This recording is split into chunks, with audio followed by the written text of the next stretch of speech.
I'm Kris Hagan. For those who don't know, I've been a language coach for many years. In my career, I've taught a wide variety of people, from famous singers and radio presenters to doctors, uni students, and yes, even desperate housewives trying to find an English lover. I've finally decided to share my thoughts, tips and tricks with the world.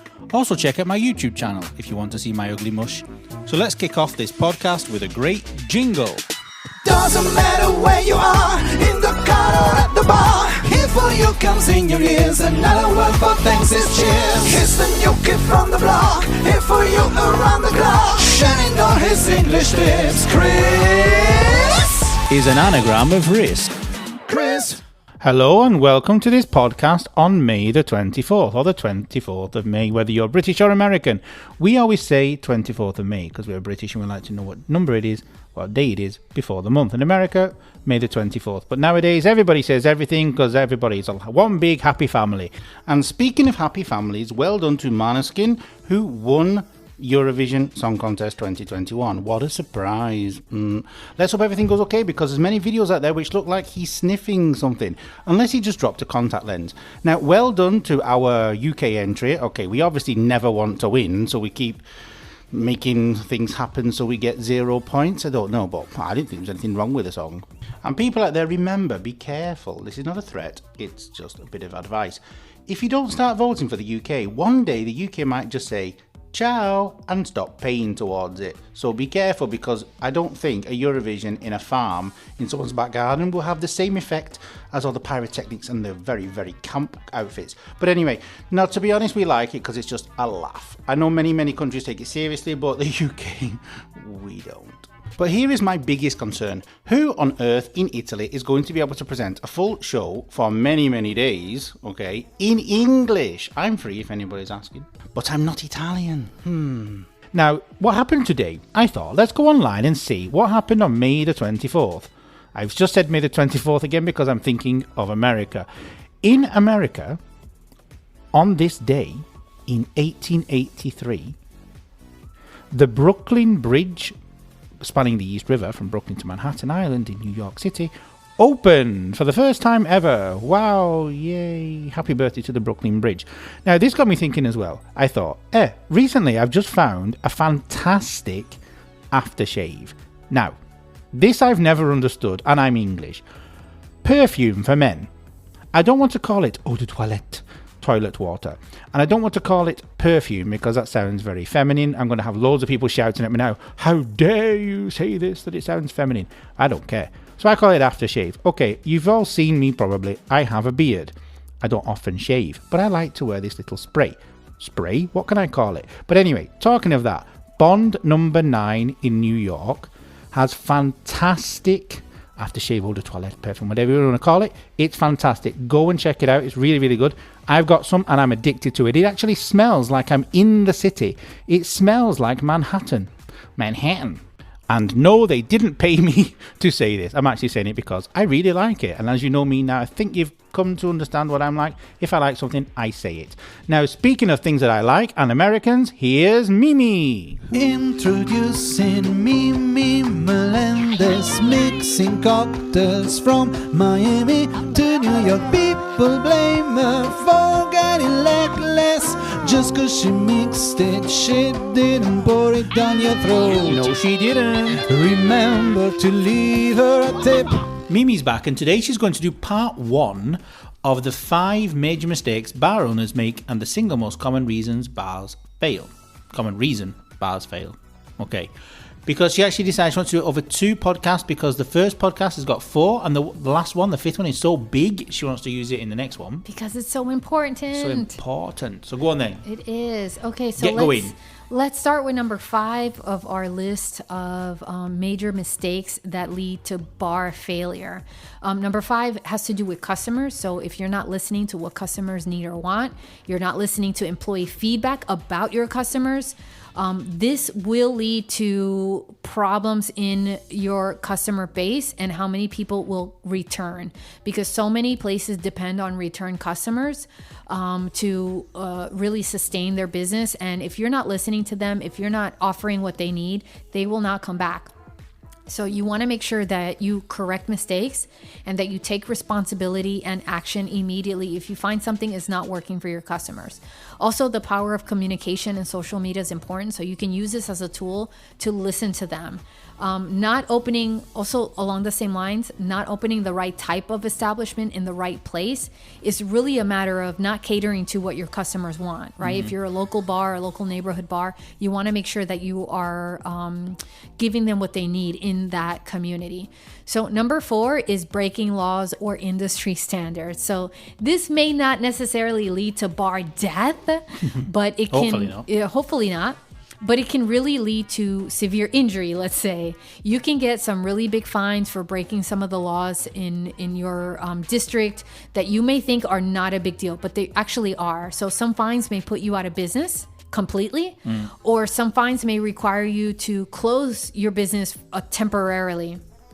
All right, so either of those things can cause some major problems, especially if you already had problems leading up to the closure. Some laws are in place to protect your patrons' health and lives. So it's really important that you do follow them. For example, like food safety rules and regulations, a lot of times these are ignored, or even the responsible service laws, which have to do with serving alcohol responsibly. Sometimes these are ignored. Like maybe you don't check the person's ID properly, or you serve people by quote accident that are underage, or you overserve people. This can cause a big problem and can cause you to get a fine. There are also industry standards that really dictate what you should do in a business, okay? So you should follow that.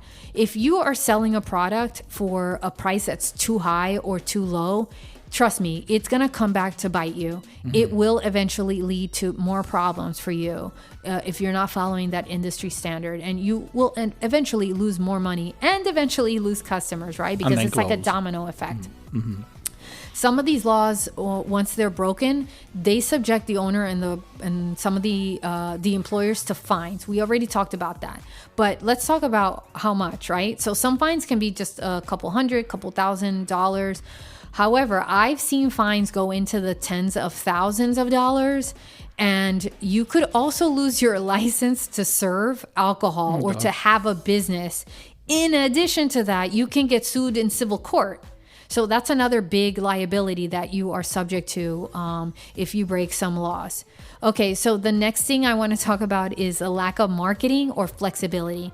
I mentioned before social media and what a great tool it can be to really get feedback from your community and your customer base. But you have to get that out there. So you have to market to them so that they know how to communicate with you. And you have to have some flexibility in being able to accommodate your customer needs. So you really do have to adapt to the environment. Number 2, this was a big one, which is why it's number 2, is staff problems, okay? Staff problems. So you're hiring the wrong people, you're not vetting the right people, you're not training the staff properly, you're maybe mistreating staff. You're hiring your cousin. You're hiring your cousin who doesn't have any experience and is really hurting your business. Yes. And finally, under that is you're not maintaining that training. So not just initial training of someone that you just hired, but you have to maintain the training throughout their time working there. The old adage is if you don't know, then surround yourself by people who do, right? So if you're a smart owner, you're going to hire the right people who are really an asset to your establishment. Managers who are lazy, who are really just angry babysitters. A lot of times that's what they're seen as, or they have no passion. People all the time. Yes, bartenders who have no passion, that don't care about consistency. They don't have any rules to follow. They have complete zero experience. When you're trying to have like a mixology bar, can really hurt your bar. And I will tell you that consistency is really important, just like it is in a restaurant when you're serving food. Consistency in a bar is also really important. You have to make sure that staff is following directions and following recipes like they should be. And constantly trained. And so number 1 you're doing next week? Number 1 I'm doing next week, and it is a big one. Okay, so look forward to this then in the next podcast. That's right. Mimi Melendez, a mixologist. So now I was thinking, when I think of Mimi, I think of drink. And when I think of drink, I don't mean water, because I don't drink water. Drink in English, if you say, would you like a drink? Okay, that could mean tea, coffee, whatever. But I'm going for a drink. You're not normally going for some water or for a cup of tea. Normally when you say I'm going for a drink or let's have a drink, normally we mean alcohol. Now, talking of alcohol, here in Italy, I've discovered many people who can't hold their drink, or hold their liquor as you call it, some people. Really, they're proper lightweight. I don't understand why. I seem to be able to drink. I'm not an alcoholic, but I can drink a lot. But many people can't. And recently I was asked by a student, what do you call somebody who really doesn't drink alcohol, who totally abstains from drinking it? We call it we call that person a teetotaler. Now, many people think that means you only drink tea. But sorry to disappoint you, because it's not spelt T-E-A. Okay, many years ago when I discovered this as well, I was quite shocked because I actually thought, because I'm British, a teetotaler meant somebody who just drinks tea and not alcohol. But it's a teetotaler with T-E-E and then totaler.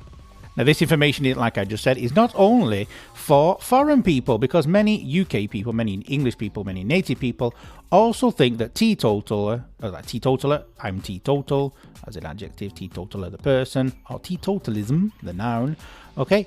People think that it's spelled T-E-A. So this is a news flash to all native people also. It's not spelled T-E-A, it's T-E-E. Now, speaking of someone who isn't a teetotaler, here's Jonathan. Jonathan, talk to us about food around the world. Jonathan, Canadian, their best export after Justin Bieber. Now, first of all, before I introduce our wonderful expert here, I've got something to say to him. Last week, after our little podcast, you're looking as if I'm shouting at you. I tried to make a turducken. Obviously not for me, because I'm vegetarian, but I eat fish. Pescatarian, for those who don't believe it exists. And you never told me how to take the bones out. Have you ever tried to stuff a duck and a chicken inside a turkey? Of course without not. taking the bones out? I'm sane, Chris. You'll see. It wasn't an easy job, because the derriere was very small. I agree. And it was very difficult. Yeah, no, so pro tip, take the bones out. Yeah, okay, so there you go. Jonathan's back. How are you? I'm very good. But I can confirm turducken exists. I thought he was pulling my leg last week, but it's actually true. It's true. So what weird and wonderful thing are we going to talk about Let me today? paint a picture for you with my words. Okay. Imagine this. Clear skies, snow gently drifting down from the clouds. How nice. It's a cool, crisp winter evening in Toronto. The buildings loom large overhead with little hints of the starlit sky directly above. It's cold, but doesn't make you shiver, because as you take the next corner, you are greeted by the warm little shop of Uncle Tetsu. Of who? Uncle Tetsu. Okay. Yeah. Okay, Uncle Tetsu. Okay. Why is it warm, you might ask? Because he has a fire? He's baking. Ah. And when I say he, I mean a flurry of small Asian women making cheesecake. When you say he. So it's Uncle Tetsu's shop. His face is Okay. on every little delight. Like the KFC guy. Like the KFC Colonel, guy. who I thought was my grandma but for this years. This is a Japanese caricature, so it's cute, not gross. Okay. And they specialize in Japanese cheesecake. Ah. Do you like okay. cheesecake? I love cheesecake. Do you like Japanese cheesecake? If I eat it, yeah, I'm sure I do. Have you had it? No. Maybe in Japan, I don't remember. I've But I made... probably thought, I slept. I fell asleep into a cheesecake in Japan. There you go. Literally, like you see in a film. And Like, it's fluffy. I was very like a cloudy pillow. yeah. So I'm sure I you were managed to very stop comfortable. myself just before there was impact. Next time, just keep going. Just keep I think you'll really I'd enjoy been the awake for 2 experience. days. I was very tired. So I don't actually remember the taste of it because I was so knackered. I don't remember. Yeah. So go on, explain to me this Japanese cheesecake. It tastes like a subtle cloud. Cloud. Period. Is that the end? No, that's it. That's the Okay. flavor. And have you've tried this then, I guess? Naturally, yes. So we enter Uncle Tetsu's shop. And see all the women. Yes, of course. They're behind the He counter. only employs women. It was Sunday, and it was after 10 p.m. Again, dead winter Toronto. We had no idea that this place would be open at all. And when I tried the door, I saw the light on in the back. I tried the door. It was unlocked. And not only was it unlocked, but there was someone behind the counter. It's a Christmas miracle. Almost. I think it was January, but that's fine. She took our money and she gave us back still warm this fluffy, pillowy, billowy, cloudy, delicious, scrumptious bite. You're talking about cloud, you're thinking of Mary Poppins with scrumptious. Yes, from diddly-umptious, if you will. Uh-huh. I ate it all almost instantly. But is there something on top of it? Is there like fruit in it? Or No. What's it made of? Just fluffy cheese? And love. I'm sure there's love. No, so Japanese love. I've recently tried to reproduce this miracle again, doing extensive research online, and it was a complete disaster because there is a little bit of Philadelphia cream cheese, of course. It wouldn't be a cheesecake otherwise. Without the cheese. But you have to very, very precisely whip up a lot of the egg whites. And that's what gives it its natural fluffiness. You got to put so much, like you're making a meringue. I'm thinking recently. Yeah. I tried to make something. It was online somewhere. It was a cheesecake or some kind of cake, just out of egg whites, and it was really, really fluffy. Yeah. But it was not nice. Oh. Well, this one I tried. And it was wet as hell. It's covered in caramel as well. So they've clearly made a mistake. The difficulty is it takes a lot of preparation work, very precise preparation work, because you have to fold in the air and all this stuff, and you can't disturb it too much. You have to be very precise in your technique. And then the cooking of it, of course, you need to cook it in a water bath, which is where I went wrong. I bought the wrong pan, so I got boiling water mixed with cheesecake all inside of my oven. I did manage to salvage the outer part, because the reason for the water bath is so that it cooks longer but doesn't burn. Right. So the out was perfectly cooked, but the inside that was all wet. In fact, a similar thing happened to mine. I think maybe mine was like a fake version of the Japanese cheesecake. Perhaps. I'll show you the recipe later. Yeah. So go and try Uncle Tetsu is called. Yeah, it's not in Italy, unfortunately, but I think there might be one in London. Okay, so wherever you are. It's international. Have a look for Uncle Tetsu. Maybe he delivers. Yeah, maybe. Across water, I doubt it. But get it while it's hot, honestly. All right, thank you very much. See you next time. And now we're hungry. Thank you. Now, I just checked online. I went online, did a little search online on the internet, and I found that Uncle Tetsu, unfortunately, is not in London. He's not even in Europe. He's everywhere else, though. So to all our listeners in Australia, Canada, Hong Kong, Indonesia, Japan, Vietnam, Myanmar, didn't that used to be Burma, Taiwan, China, New Zealand, Saudi Arabia, Pakistan, Thailand and USA, go and have a look, well not have a look, go and taste the delicacies, what did he say, the scrumptiousness of Uncle Tetsu. No, don't taste him, taste his food, please. This is not a promotion for cannibalism. She's from Australia. Koala. Or is it maybe South Africa? She doesn't know either, but one thing's for sure, she makes business English sexy. Like a kangaroo.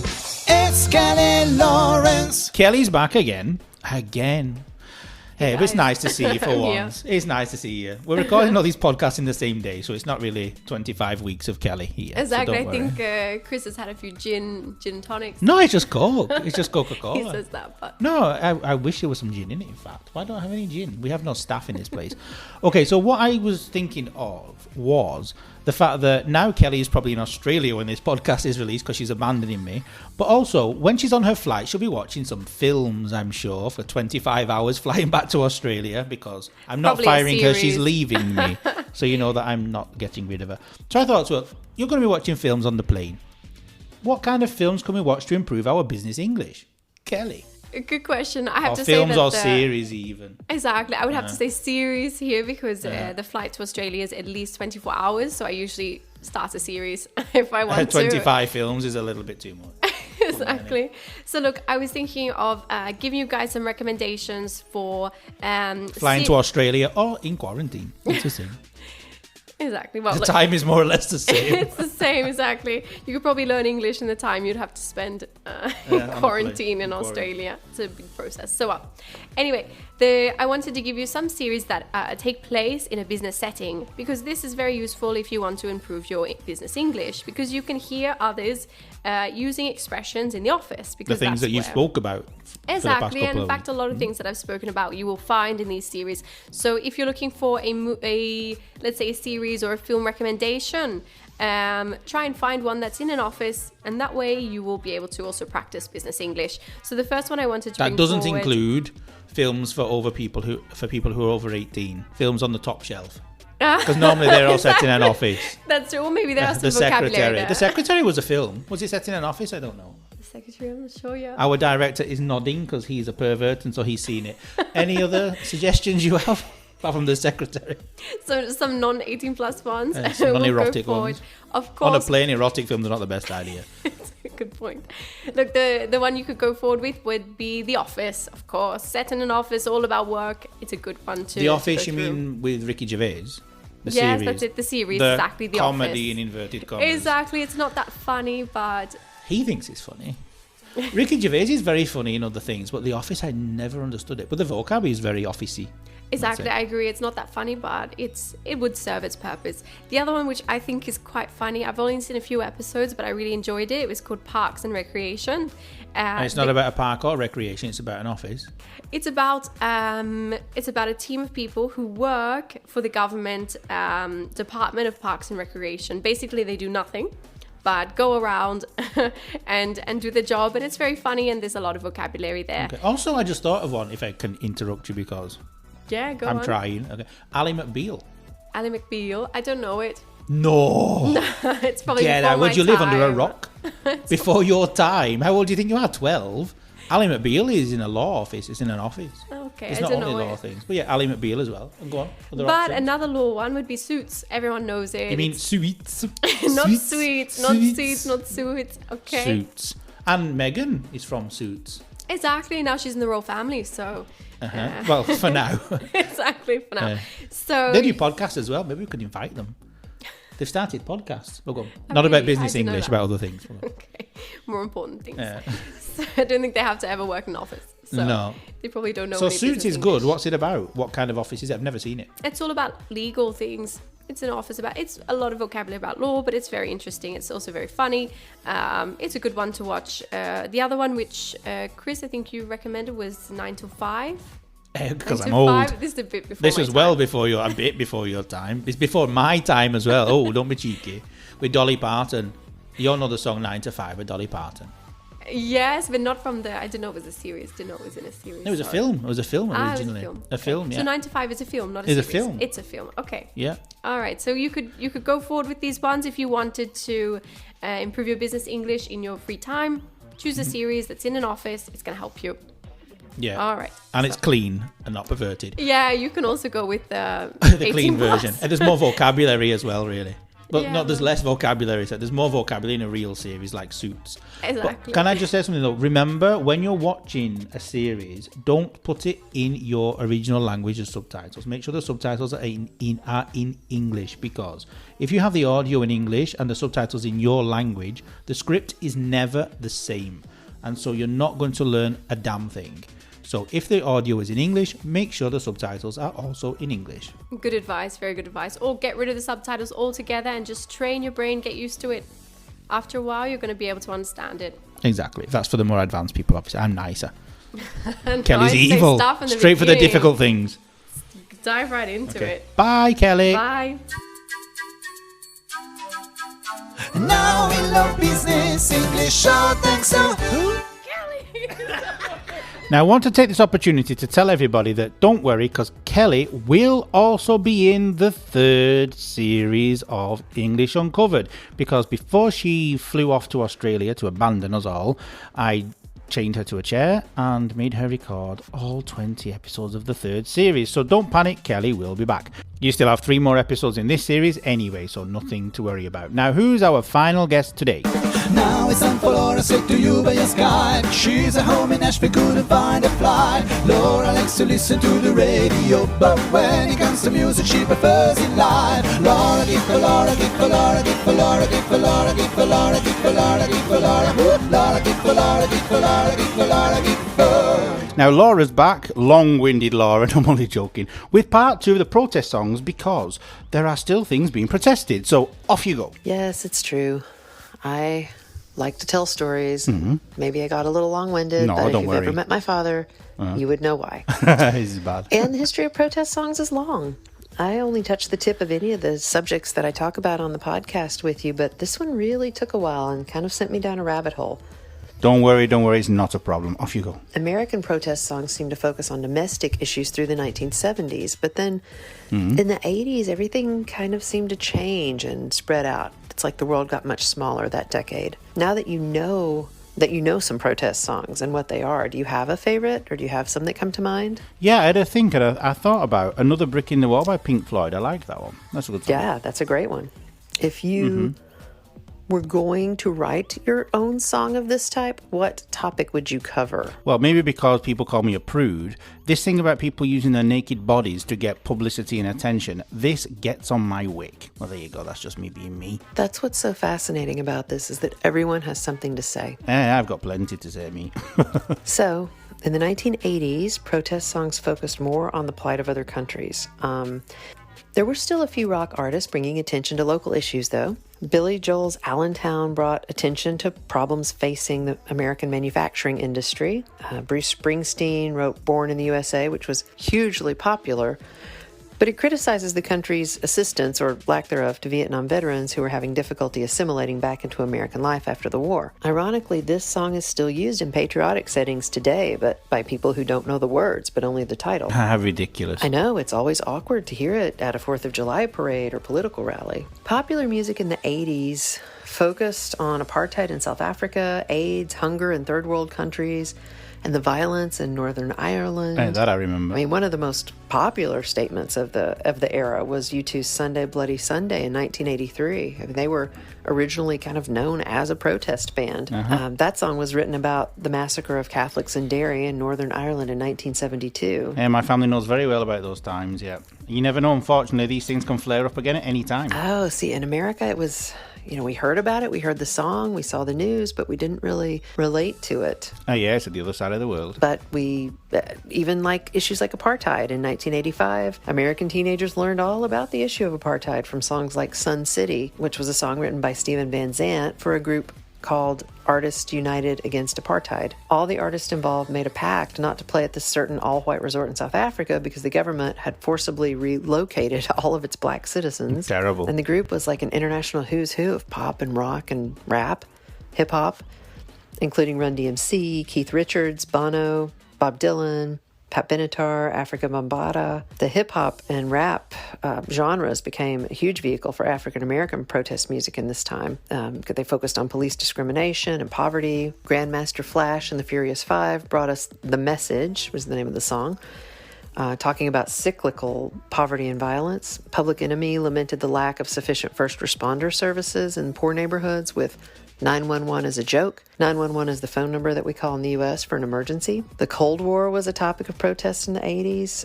Bands like the Dead Kennedys and Patti Smith criticized, governing parties at the time. And as you said before, the 80s changed a lot stylistically and topically. But was progress made? The world definitely had gotten smaller and the problems had changed, but the more things change, the more they stay the same. The domestic stuff was still kind of what it had been.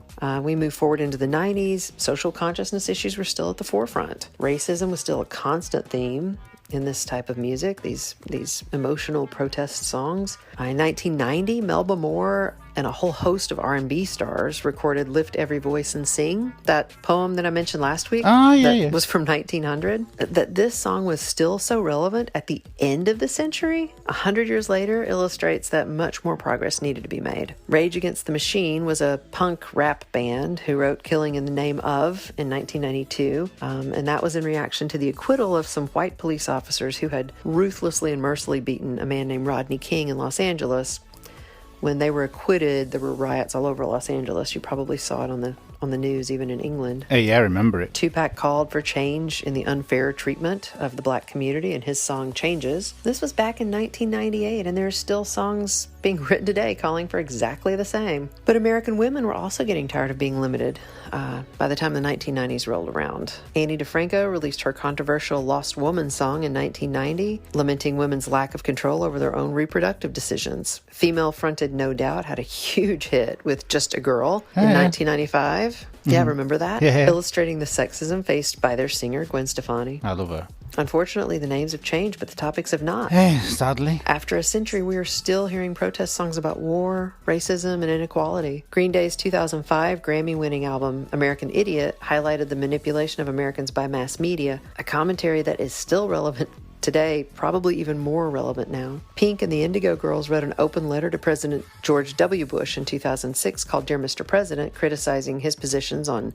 gay rights, education, the Iraq War. That same year, country artists the Dixie Chicks protested censorship with their song Not Ready to Make Nice. They had criticized the president a few years earlier and basically been run out of the country music industry before it.